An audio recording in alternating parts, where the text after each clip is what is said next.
여러분 안녕하십니까? 예수님 때문에 여러분의 가정과 하시는 좋은 일이 되기를 바랍니다. 성경절 읽을까요? 드디어 81번째인가요? 예, 81번째.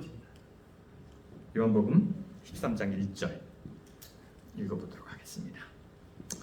다시 한번 읽어보겠습니다. 시작. 유월절 전에 예수께서 자기가 세상을 떠나 아버지께로 돌아가실 때가 이른 줄 아시고 세상에 있는 자기 사랑들을 사랑하시되 끝까지 사랑하시니라. 여기까지만 1절만 들어가겠습니다.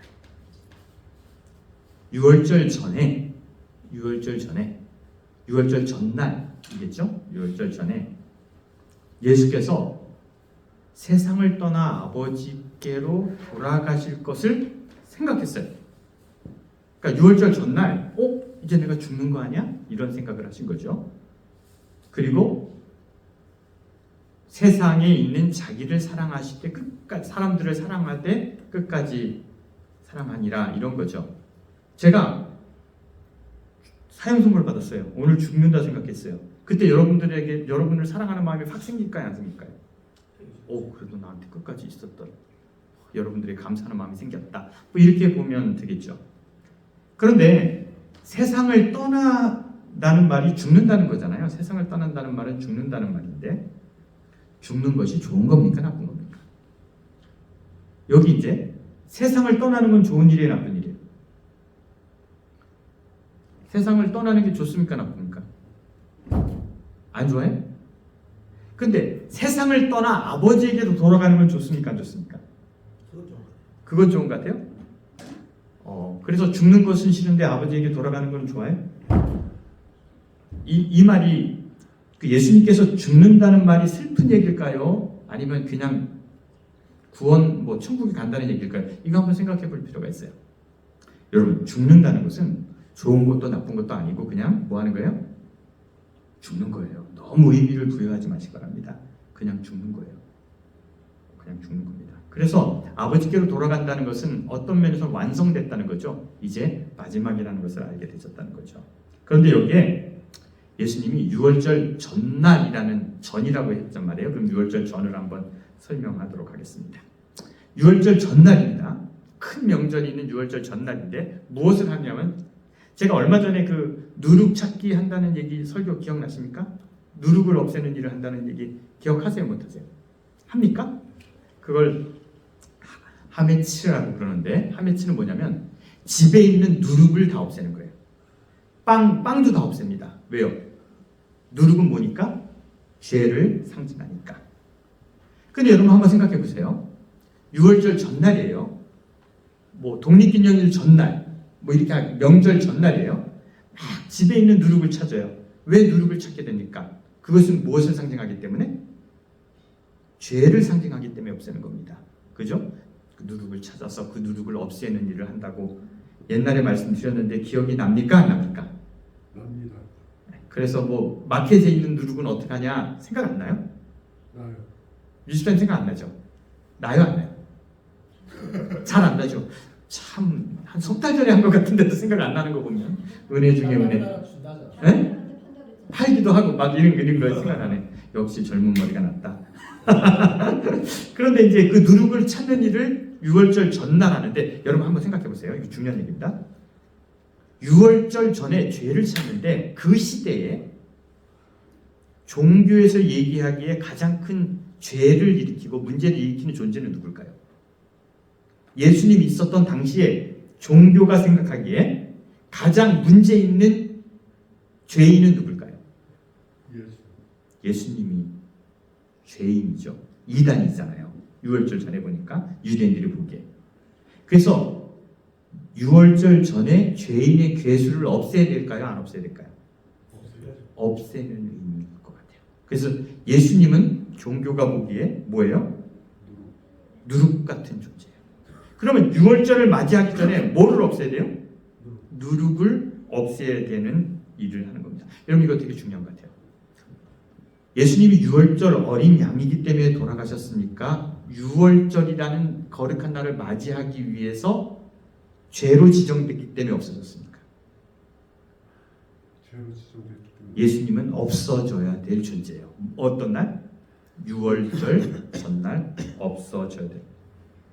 6월절은 종교적인 날이기 때문에 종교적 죄를 없애야 되는 겁니다. 그래서 예수님은 용서를 받지 못하는 거예요. 여러분, 세상이 말이에요. 종교가 종교적 죄가 있고 사회적 죄가 있어요.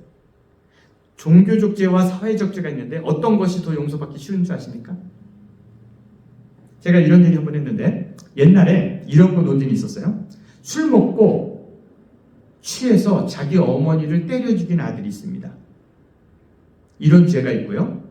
하나는 성금요일날 고기를 먹지 못하고 성금요일날 고기를 못하는 못 먹는 성금요일에 고기를 먹은 죄. 어떤 죄가 더 큰 죄입니까? 술 먹고 자기 어머니를 때려 죽인 아들이 큰 죄입니까? 성금요일에 고기를 먹은 죄가 더 큰 죄입니까? 어떤 게 더 큰 죄예요? 예? 왜 고기를 먹은 죄가 더 큰 죄예요? 종교적인 죄. 맞아요. 종교적으로는 금요일날 고기를 먹은 것은 그냥 자기가 한 거잖아. 의도적으로 한 거잖아. 그래서 하나님께 의도적으로 도전한 사람은 용서받을 수 없지만 술 먹고 어머니를 죽인 사람은 뭐 할 수 있어요? 용서받을 수 있어요. 또 한 가지 질문할게요. 제가 옛날에 이런 말씀 드렸는데 베트남 전쟁 때 고해성사를 받을 때 그 미군들이 이제 전쟁하고 왔을 때 전투를 하고 왔을 때 사람을 죽인 것은 고해성사를 받지 않았어요. 그런데 그 전쟁터에서 베트남 여자를 강간하거나 물건 훔친 거는 고해성사를 받았어요. 사람을 죽인 것은 왜 고해성사를 받지 않을까요? 군인들이 사람을 죽인 것 가지고 죄책감을 느끼면 돼야 안 돼요? 안 되죠. 그렇기 때문에 사람을 죽인 것은 죄로 정하지 않는 거예요. 여러분, 종교는 사회적 죄는 다 용서하지만 종교적 죄는 뭐 하지 못합니까? 용서하지 못합니다. 그래서 예수님은 죽어야 돼요. 그래서 예수님은 6월절 전날 죄가 없어져야 되기 때문에 예수님은 없어져야 했습니다. 그래서 예수님이 6월절 어린 양으로 죽은 것보다는 누룩의 입장에서 없어진 것이 맞아요. 그런데 6월절 그 다음에 누룩을 없앤 다음에 하는 게 목욕입니다. 그것을 미크베라고 해요. 제가 하는 얘기는 지금도 유대인들이 하는 얘기입니다. 이거 지금 뭐 옛날 전설 같은 얘기하는 거 아닙니다. 미크베는 뭐냐면 목욕을 하는 거예요. 목욕을 하는데 6월절 전날 욕조에 들어가서 목욕을 하는데 여러분 그 요즘 목욕탕 가시면 냉탕 있죠. 냉탕. 그건 좀 크지도 않고 한 사람 정도 몇 사람 들어가는 이런 목욕탕이 지금 유대인들이 사는 곳에는 있습니다. 근데 이 욕조에는 어떻게 생겼냐면 꼭 어떻게 되냐면 들어오는 물이 있고 나가는 배수구가 있어요. 흐르는 물이어야 돼. 그런 목욕탕에 6월절 전에 목욕을 해야 합니다. 그것이 정결 예식이에요. 자, 6월절 전에 이런 일을 하겠죠. 여자가 결혼하기 전에 여기 목욕하고 결혼식을 할 수 있습니다. 혹은 여자분들이 생리를 하면 부정했잖아요. 부정한 후에 정결하기 위해서 지금 이 목욕탕에 목욕을 해야 됩니다. 그리고 특별히 뭐 종교적 의식을 하기 전에 목욕을 해야 돼요. 지금도 이 일을 한다 안 한다? 지금 유대인들이 사는 사회는 그게 있어요. 목욕통이 있습니다. 그 모자 이렇게 큰 거 쓰고 다니는 애들 있잖아요. 그 원리주의자들. 걔네들이 사는 지역에는 이런 목욕탕이 있습니다. 그래서 결혼하기 전에 물에다 몸을 담그고 이제 물에서 나오면서 뭐라고 외치냐면 주님 우리를 정결케 하시고 당신의 계명으로 우리를 거룩케 하신 하나님을 찬양드립니다 하고 물속에서 나오고 이걸 한 3-4번 하는 의식을 지금도 하고 있습니다. 6월절 전에 뭐를 한다고요? 목욕을 합니다. 지금도 하고 있습니다. 6월절은 15일입니다. 항상 15일입니다. 왜 15일이에요? 6월절 무슨 절기는 다 15일이에요. 왜 그럴 것 같아요? 우리나라 절기도 며칠이에요 다? 여러분 부처님이 탄생한 날도 15일이고 부처님이 죽은 날도 15일이에요. 왜 그럴 것 같아요? 왜 모든 절기는 15일일까요? 뭔지 아세요? 왜 15일이에요? 왜 세계 공통적으로 15일일 것 같아요? 이해 못하시죠? 안 돼요? 이해가? 보름달이에요. 밤에 무엇인가 행사를 하려면 달이 밝아야 돼. 그래서 모든 민족이 15일 날 명절을 합니다. 그런데 6월절은 니산월 15일이에요. 하여튼 보름달이 떴을 때예요. 그리고 모든 것이 15일 날 가는데 꼭 그날이어야 된다는 거죠. 6월, 그러니까 출애굽한 날이 보름날이어야 되는 거죠. 기독교는 그날을 진짜 그날이라고 생각해요. 그런데 불교는요, 어떻게 생각하냐면, 어떻게 부처님 탄생한 날하고 부처님 죽은 날이 같은 날이냐? 그렇게 질문을, 같은 날을, 그럼 불교에서는 어떻게 대답하냐면, 야, 어차피 태어난 것도 사실이고 죽은 것도 사실인데, 우리가 기념하는데 어떤 날이면 어때? 이렇게 하고 기념을 해요. 아시겠어요? 그래서 부처님 탄신일이나 죽은 날이나 같은 날에 하는 데도 있어요. 그래서 어떤 면에서는 꼭 그날이 그날이다, 그날의 역사가 이루어졌다라고 하는 기독교가 거짓말을 하는 거고, 불교는 뭐예요? 그 의미가 같은 거니까 그런 거야 라고 얘기합니다. 그래서 모든 절기는 언제 한다? 15일 보름날 달이 떴을 때 합니다. 6월절은 어떻게 시작되냐면 이제 6월절 전날입니다. 6월절 절인데 진짜 6월절이 되는 시간은 언제일 것 같아요? 저녁일까요? 아침일까요? 저녁부터 6월절이 시작합니까? 아침부터 6월절이 시작합니까? 예? 저녁이에요. 성경은 저녁이 되고 아침이 되니 이렇게 돼 6월절도 저녁에 시작됩니다. 이제 6월절이 시작하는 겁니다. 여러분 이 상식이 있어야지만 이 성경절을 이해하시죠. 6월절이 뭔가를 알아야 돼. 자, 누룩을 치우는 일을 하고 사람들은 다 뭐를 한다고요? 목욕을 합니다. 그래 물에 3-4번 들어오고 기도문을 외웁니다. 세데르라는 행사를 하는데 가족들이 모여서 뭐랍니까? 저녁이 됐어요. 이제 별이 보이기 시작하면 만찬을 하기 시작합니다. 그러면 거기에는 어떤 것들이 있냐면 쓴 나물이 있습니다. 쓴바기 나물이 있어요. 그걸 먹고요. 그 다음 채소를 먹고요. 과일로 나물, 견과류 뭐 그런 거 있죠. 그걸 먹고요. 그 다음에 양고기를 불에 구운 것을 먹어야 됩니다. 그 다음에 삶을 달걀을 먹습니다. 그 다음에 무교병, 누룩이 들어가지 않는 그런 떡을 먹습니다. 그러면서 하는 얘기가 있는데 이 기도문 한번 다음 좀 보세요. 넘겨줘 보세요. 자, 이런 것을 외칩니다. 이제 이게 6월절이 시작되는, 지금 예수님이 요한복음 13장에 하는 조금 요 잔치가 시작될 때 요것을 외칩니다. 찬양을 받으소서. 주님, 우리 하나님, 온 우주의 왕이시며 우리를 모든 민족 중에 선택하시고 우리를 모든 언어보다 높이시며 당신의 계명으로 우리를 거룩히 하셨습니다. 당신은 사랑으로 우리에게 기쁨의 명절과 즐거움 절기를 주셨으니 바로 이 무교절날 우리는 자유의 때입니다. 이 날은 이집트에서 탈출을 기억하기 위한 거룩한 소환의 날입니다. 당신께서 우리를 선택하시고 모든 민족들보다 우리를 거룩하게 하셨습니다. 찬양 받으소서. 주님, 이스라엘과 절기를 거룩하게 하시는 분이시여. 이렇게 외치고 이제 선포하고 6월절 행사를 시작합니다. 이제 먹기 시작해요. 여러분 이 단어들의 얼마나 의미 있는 얘기인지 아십니까? 온 우주의 왕이신 여호와요. 모든 민족 중에서 우리를 뭐 하시고? 우리는 특한 거.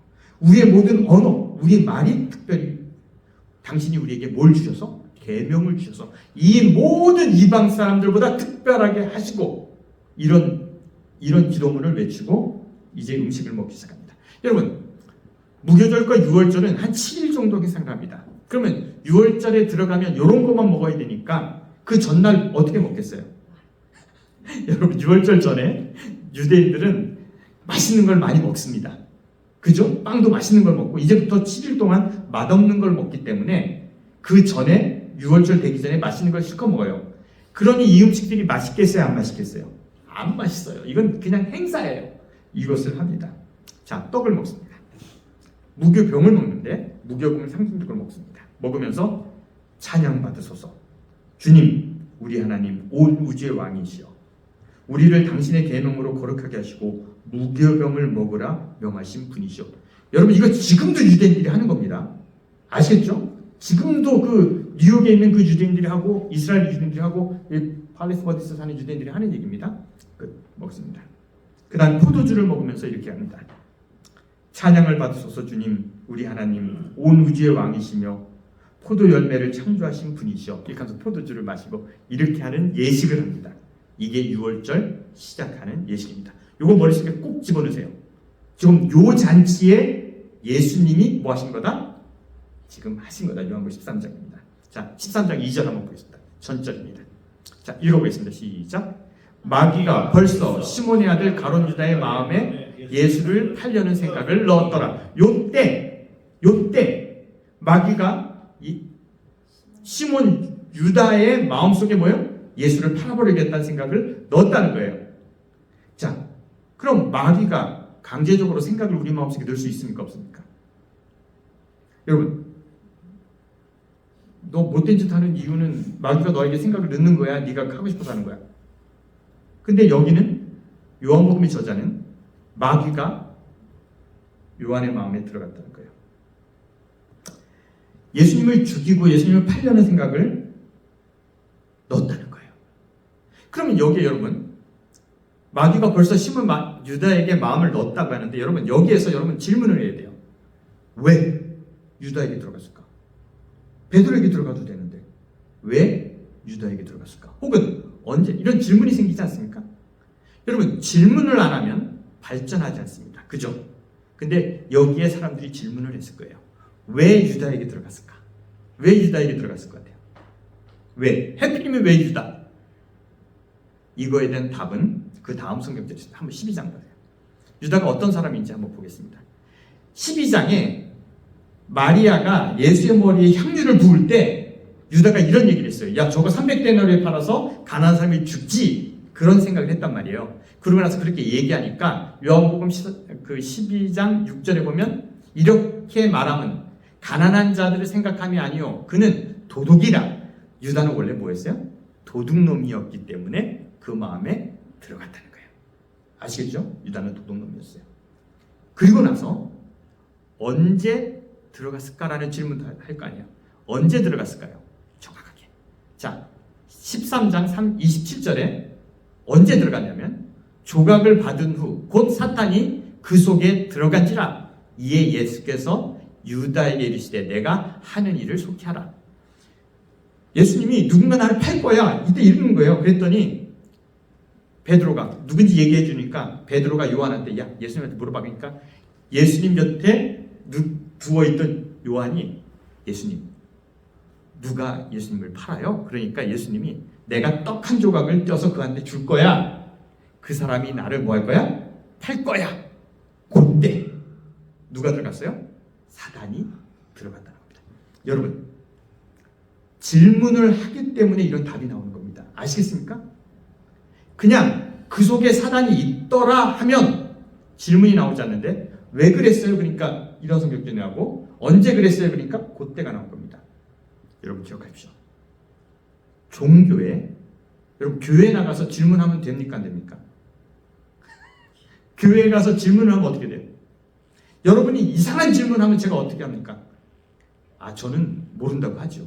근데 종교는 모른다고 할 수 있습니까? 없습니까? 안 돼요. 질문을 하니까 종교는 다른 거짓말을 합니다. 이것이 종교의 모습이에요. 교회가 왜 이렇게 이론이 많아졌습니까? 왜요? 언제요? 왜 그랬는데 이런 질문을 하니까 많아진 거예요. 제가 뭐 밀러 운동을 얘기하면 좋은데 그러면 좀 안 좋아하시니까 여호와의 증인들은 1914년에 예수님이 재림하실 것이라고 믿었어요. 그래서 예수님이 재림하실 거라고 어떤 재림을 하냐면 실질적인 재림, 가시적인 재림을 하실 거라고 했어요. 2014년에. 그래 2014년에 예수님이 오셨습니까? 안 오셨습니까? 안 했어요. 그러면 왜 안 오셨어요? 질문을 하잖아요. 질문하지 말았어야 되는데. 그랬더니 예수님이 뭐 한다 그래요? 지성소는 안식일 기대고 여호와의 증인은 공중 재림하셨다 그래요. 공중 재림하셨다 그래요. 그 재림의 이름을 뭐라 그러냐면 1914년 따라해 보실래요? 보이지 않는 재림을 하셨대. 그 전에 무슨 재림을 한다고 그랬어요? 가시적 재림을 한다고 그랬는데 왜 안 오셨습니까? 그랬더니 두 번째 거짓말이 되는 거예요. 보이지 않는 재림하셨다. 그럼 그렇다고 생각하면 돼요. 근데 거기서 뭐예요? 라는 질문을 또 해요. 그럼 또 거짓말을 해야 돼. 그럼 1914년부터 뭐 하실까요? 공중 재림하셔서 공중에서 뭐 하실까요? 그때 뭘 할 것 같아요? 이런 말이 생깁니다. 왕국 통치를 하신다. 기억해 주세요.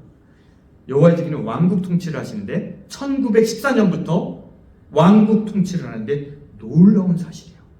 1870 몇 년부터 러셀이 예수님이 재림한다고 그랬는데 1914년에 무슨 일이 일어난 줄 아십니까? 1914년 무슨 일이 일어났어요? 예수님이 재림하신다는 그 시간에 무슨 일이 일어났어요? 모르세요? 1차 대전이 일어났어요. 와, 봐라. 예수님이 재림하신다고 예언한 그때 뭐가 일어난 거야?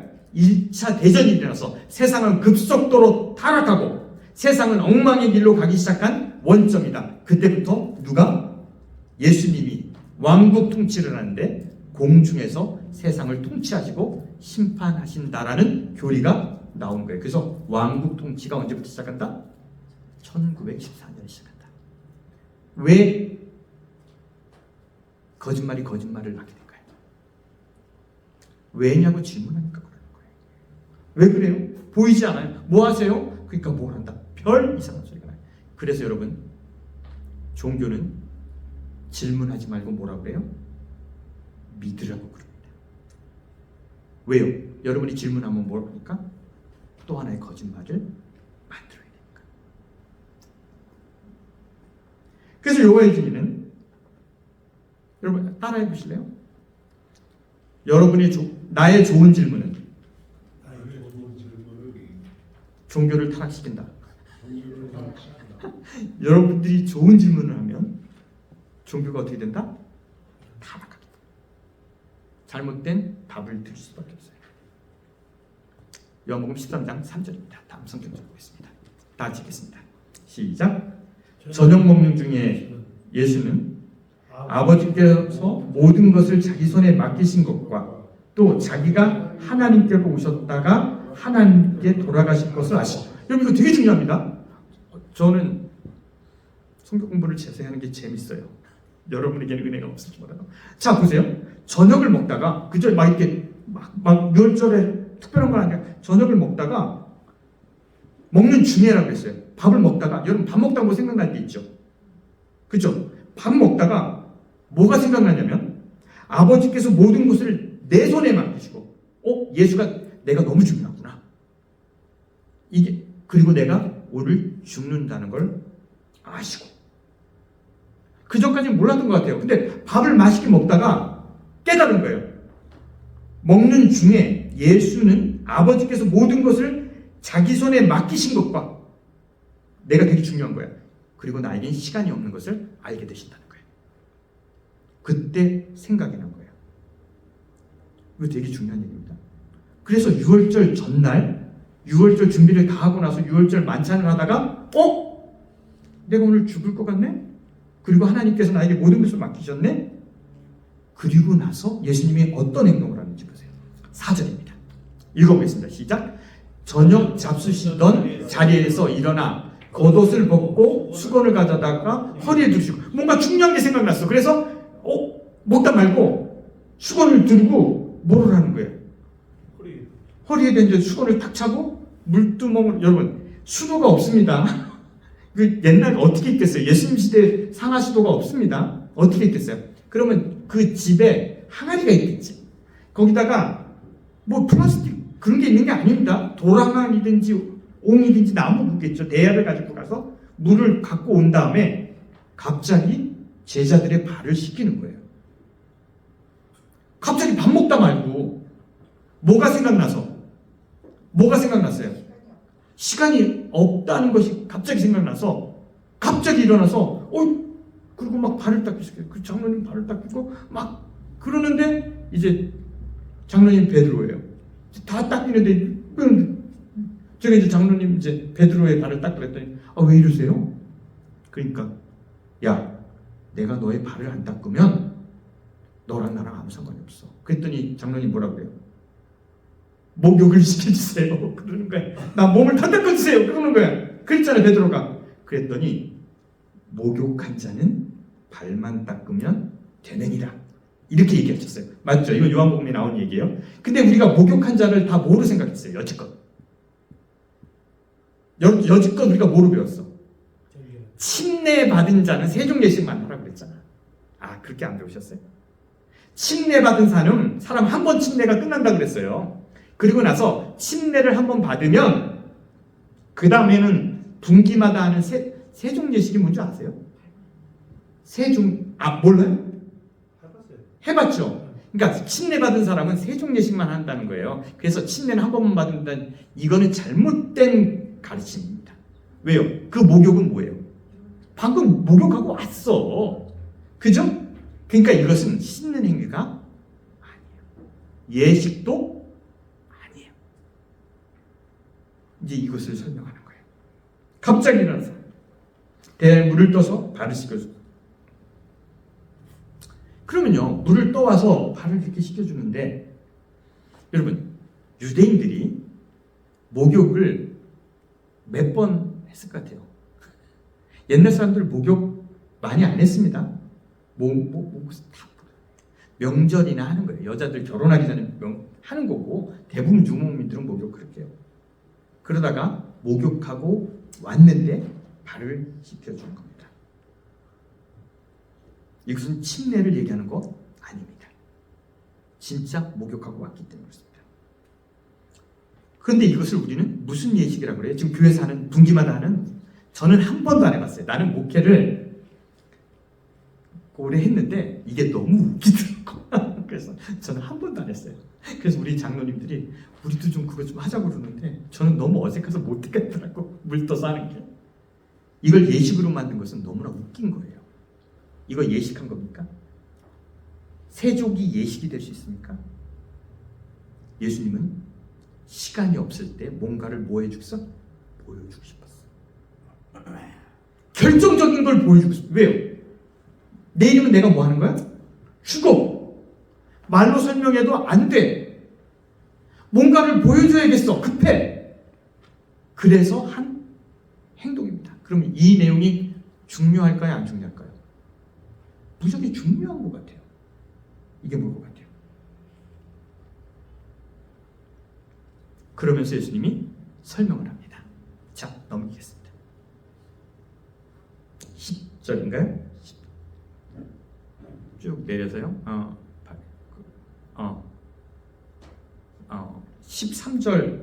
13절 읽어볼까요? 한번 읽어보겠습니다. 13절부터 읽어보겠습니다. 시작. 너희가 나를 선생이라 또는 주라 하니 너희 말이 옳도다. 내가 그러하도다. 니네가 나를 보고 주인이라고 그러지. 여러분이 나한테 목사님이라고 그러죠? 맞아요.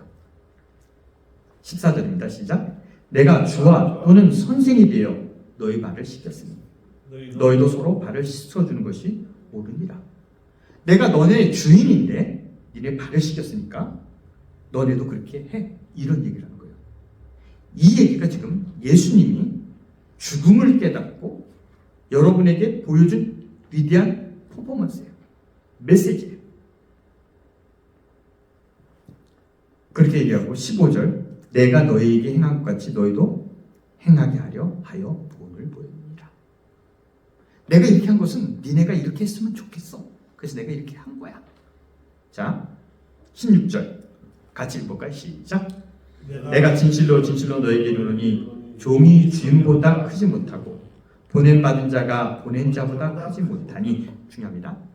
종이 주인보다 크지 못하고 보낸 사람, 안녕 좀 갔다 와. 만약에 내가 이제 안녕이 내 종이라면 안녕 좀 갔다 와. 그럼 보낸 사람이 더 큰 사람이죠. 가는 사람이 뭐 하는 거예요? 종이죠. 크지 못한데 시키는 사람이 더 큰데. 근데 14장 17절 한번 이거 여러분 평생에 중요한 성경이니까 이거 한번 크게 읽어봅시다. 17절 시작. 너희가 이것을 알고 행하면 복이 있으리라. 여러분 지금 무슨 얘기를 하는 거냐면 예수님이 죽기 전날 갑자기 생각난 거예요. 이것을 꼭 해줘야겠어. 그래서 퍼포먼스를 했어요. 이것을 행하라. 이거 중요한 겁니까? 안 중요한 겁니까? 왜 감동이 없어? 중요한 거예요. 중요할 것 같아요? 안 중요할 것 같아요? 중요하지요. 엄청나게 중요하니까 예수님 밥 먹다 말고 가서 이걸 했으니까 중요하단 말이에요. 그럼 이게 뭘까? 고민을 해봐야죠. 그래서 종교는 이것을 뭐라고 해요? 세족 예식이라고 합니다. 이걸 예식으로 만들었어요. 그래서 기성교단은 1분기에 석 달에 한 번씩 뭘 해요? 이거를 합니다. 성만찬과 함께 이것을 합니다. 이거 예식을 만든 걸까요? 이걸 예식으로 하는 게 맞는 것일까요? 여러분, 포도주를 이렇게 마시면 예수님의 피를 마시는 걸까요? 발을 씻어주면 겸손해집니까? 모르겠어요. 근데 제가 고민했어요. 그래서 지금 이 답은 정답은 아닙니다. 저의 답입니다. 제 생각이에요.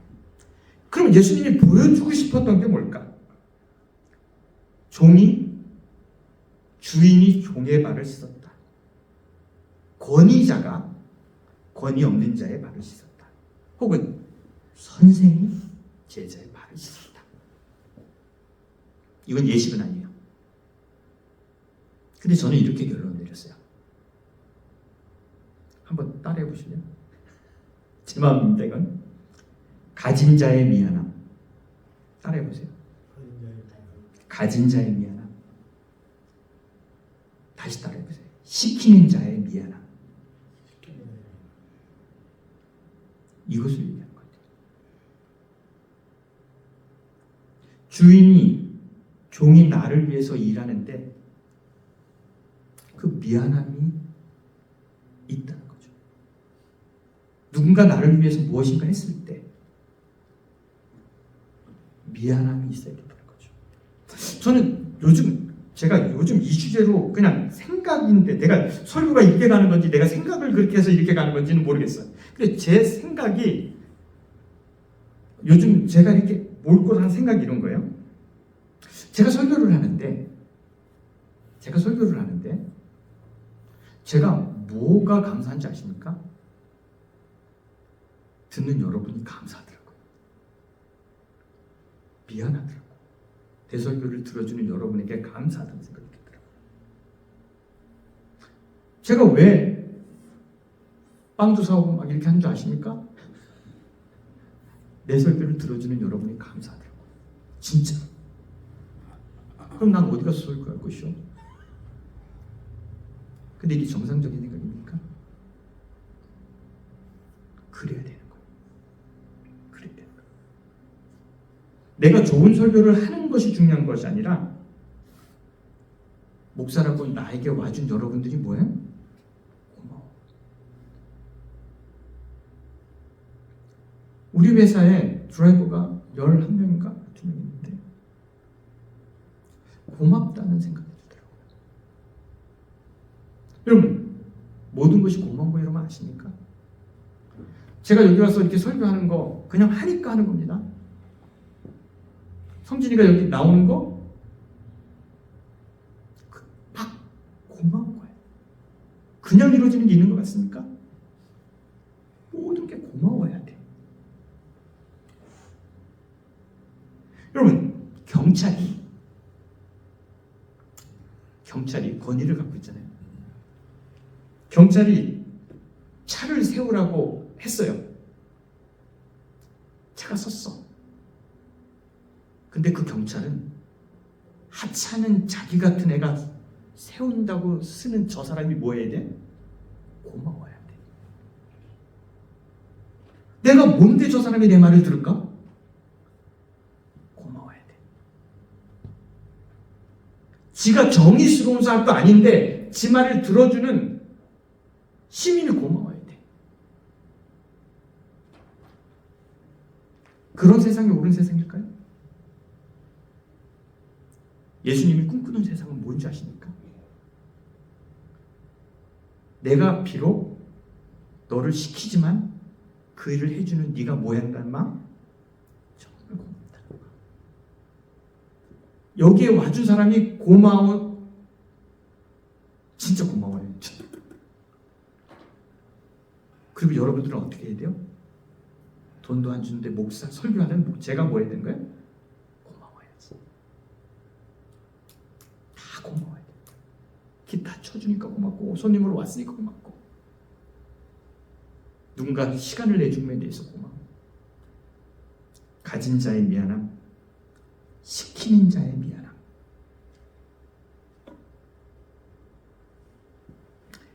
유월절이라 분주했어요. 명절을 맞이하기 위해서 사람들은 다 분주했어요. 음식을 준비하라 막 준비했어요. 그 잔치에 예수님이 밥을 먹다가 문득 생각난 거. 정신없는 유월절, 막 이렇게 하는 유월절에 예수님이 한숨 돌리며 제자들에게 보여주고 싶었던 것, 죽기 전에 꼭 알려주고 싶었던 것. 그래서 수건을 메고 물을 떠와서 해주는 것. 이거는 절대 예식이 아닙니다. 종교적 행위가 아닙니다. 뭐예요? 내가 너에게 보인 것을 너희도 뭐 하길 바란다? 하길 바란다. 그래서 17절 다시 한번 읽어봐요. 다시 한번 읽어보자. 시작. 너희가 이것을 알고 행하면 복이 있을 것이다. 이건 예식이 아닙니다. 이건 예배가 아닙니다. 뭐라고요? 내가 선생으로, 내가 지도자로서, 권능자로서 한 행동을 너희도 하면 뭐냐? 복이 있으리라. 이건 복 받기 위해서 배우잖아요. 복 받는 게 소원이잖아요. 가진 자가 가진 것을 미안해하고, 가진 자가 가진 것을 힘이라고 생각하지 않고, 권력이라고 생각하지 않고, 그 권력에 복종하고 자기를 선생이라고 불러주는 그 제자에게 고마워하는 행동. 힘 있는 자가 힘 있음을 미안해하고, 내가 누리는 그 평안이, 권위가 미안해서 나를 선생으로 봐주고 목사라고 봐주는 사람에게 미안한 마음을 가지고 성실하려는 대로 고마워하는 마음. 시키는 자가 시킴을 당하는 자에게 미안하고 감사하는 마음. 그렇게 여러분들이 모든 사람을 대한다면, 그렇게 행하면 뭐가 있으리라? 복이 있으리라. 그런 얘기인 것 같아요. 그러면 복 받을 거야. 여러분, 그러면 복 받으실 거예요. 여러분에게 시간을 내준 사람, 여러분의 얘기를 들어주는 사람, 혹은 여러분을 돈 벌게 하기 위해서 네가 치과 의사가 돼서 오는 환자에게 고마움이 없다면 뭐야 그게? 의미 없는 거예요. 가진 자의 부담. 그리고 예수님이 마지막에 굳이 퍼포먼스를 했어요. 이 행동을 하고 너희가 이렇게 행하면 복을 받을 것이야. 그러면 여러분들은 모르죠. 저는 이건 저의 대답이니까. 여러분도 예수님이 이 행동을 가지고 나는 어떤 결론을 내릴 것인가? 그러니까 저는 이렇게 결론 내렸어요. 아, 그래. 하나님이 세상을 보는 방법이 그것이구나. 2025년 가진 거 많잖아요. 그 가진 것에 대한 미안함, 그리고 세상 사람들을 대하는 태도, 예수님 말씀 속에서 얻게 되길 간절히 바랍니다. 기도하겠습니다.